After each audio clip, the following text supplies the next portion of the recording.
जी, राधे राधे जी, जय श्री कृष्णा जी। आशा करती हूँ आप सब कुशलपूर्वक होंगे।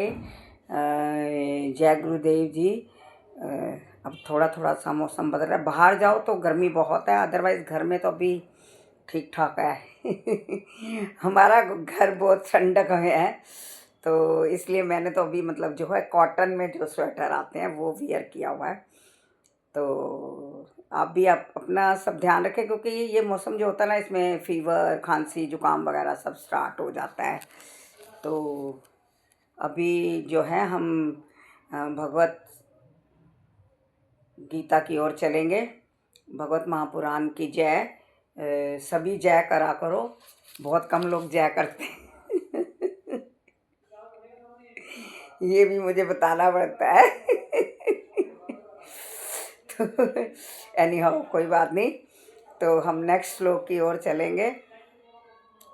तो थोड़ा मेरा दांतों में प्रॉब्लम है, इसलिए थोड़ा ना स्पीड आपको शायद ज़्यादा लगती होगी, क्योंकि डिस्टेंस आ गया तो वो स्पीड थोड़ी बोलने में ऐसे लगता है, घर वाले भी बोलते हैं। तो चलो, ये सब बातें तो भगवान ने नहीं देखनी है। भगवान ने देखना है हमारे अंदर अच्छाई कितनी है, अच्छापन कितना है, हमारा प्यार कितना है। भगवान ने ये देखना है। छल कपट नहीं किसी लेखे में आना। जितना मर्जी कोई छल कपट कर ले, अरे किसी के साथ प्यार करने में भी छल कपट चाहिए, छल कपट चाहिए। जैसे दुर्योधन करता था, छल कपट चाहिए था। शकुनी मामा जैसे करता था दुर्योधन को विन करने, जिताने के लिए।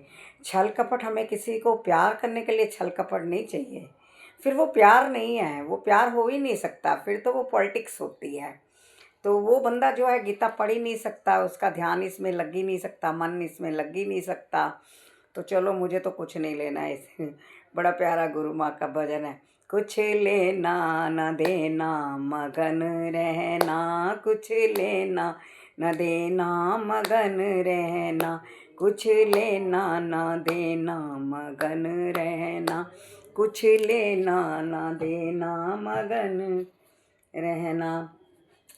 चलिए, हमारा नेक्स्ट श्लोक है। तस्मात् इंद्रियाणा यादो नियामय भरत शर्भ पापमान प्रदहे होयनम ज्ञान विज्ञान नाशनम। इसलिए हे भरतवंशियों, में श्रेष्ठ अर्जुन, प्रारंभ में ही इंद्रियों को वश में करके इस पाप के महान प्रतीक का दमन करो। क्योंकि अर्जुन की इंद्रियां दौड़ रही थी कि सामने जो हैं सब ये उसके रिश्तेदार हैं, दादा हैं, ताऊ हैं, गुरु हैं। तो भगवान ये समझा रहे थे कि अपनी इंद्रियों को वश में करो और ज्ञान तथा आत्म साक्षात्कार के इस विनाशकर्ता का वध करो। जो मतलब विनाशकर्ता क्या है, सामने जो खड़े हैं, दुर्योधन खड़ा है तो विनाश चाहता है। तो भगवान अर्जुन को समझा रहे हैं कि तुम इनका वध करो, ताकि जो गलत सोच है वो आगे से समाज में नहीं फैले।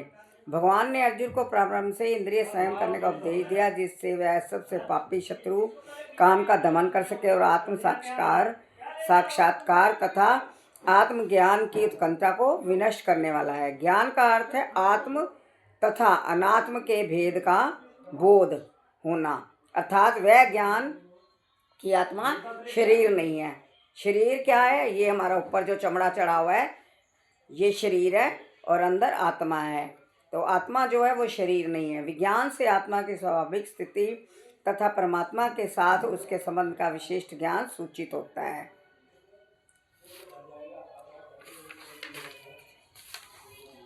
नेक्स्ट श्लोक है। इंद्रियाणि प्राणय हुरी इंद्रियभ्यः परमणः मनसस्तु परा बुद्धि हो बुद्धे प्रस्तु सा। कर्म इंद्रियां जड़ पदार्थ की अपेक्षा श्रेष्ठ है, मन इंद्रियों से बढ़कर हैं, बुद्धि मन से भी उच्च है और वह बुद्धि से भी बढ़कर है। आत्मा कौन है? बुद्धि से भी बढ़कर है। इंद्रियां काम के कार्यकलापों के विभिन्न द्वार हैं। काम का निवास शरीर में है, किंतु इसे इंद्रिय रूपी झरोखे प्राप्त हैं। अतः कुल मिलाकर इंद्रियां शरीर से श्रेष्ठ है। श्रेष्ठ चेतना या कृष्ण भावनामृत होने पर भी ये द्वार काम में नहीं आते।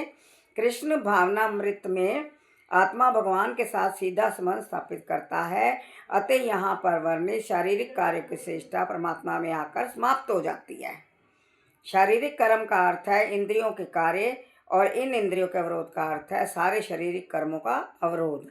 लेकिन चूंकि मन सक्रिय रहता है, अतः शरीर के मौन तथा स्थिर होने पर भी कार्य करता रहता है।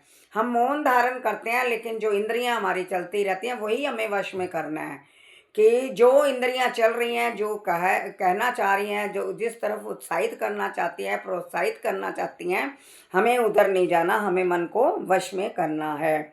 लेकिन चूंकि मन सक्रिय रहता है, तो शरीर के मौन तथा स्थिर रहने पर भी कार्य करता रहता है, तथा स्वप्न के समय मन कार्यशील रहता है। सपना आता है तो वो अपना कार्य करता रहता है, किंतु मन के ऊपर भी बुद्धि के संकल्प शक्ति होती है, और बुद्धि के ऊपर भी स्वयं आत्मा है। अतः यदि आत्मा प्रत्यक्ष रूप में परमात्मा में रत रहे तो अन्य सारे अधनिष्ठ तथा यथा बुद्धिमान तथा इंद्रिय स्वतः रत हो जाएंगे। तो आज बस इतना ही, फिर कल पढ़ेंगे। प्लीज़ इसको ज़्यादा से ज़्यादा पढ़ा करो, और मेरी बहनों से, भाइयों से, सभी से अनुरोध है, प्रार्थना है कि भगवत गीता जरूर घर में रखें, घर में रखने के साथ साथ पढ़ें जरूर। प्रार्थना है, इसको, प्रार्थना को स्वीकार करें। जय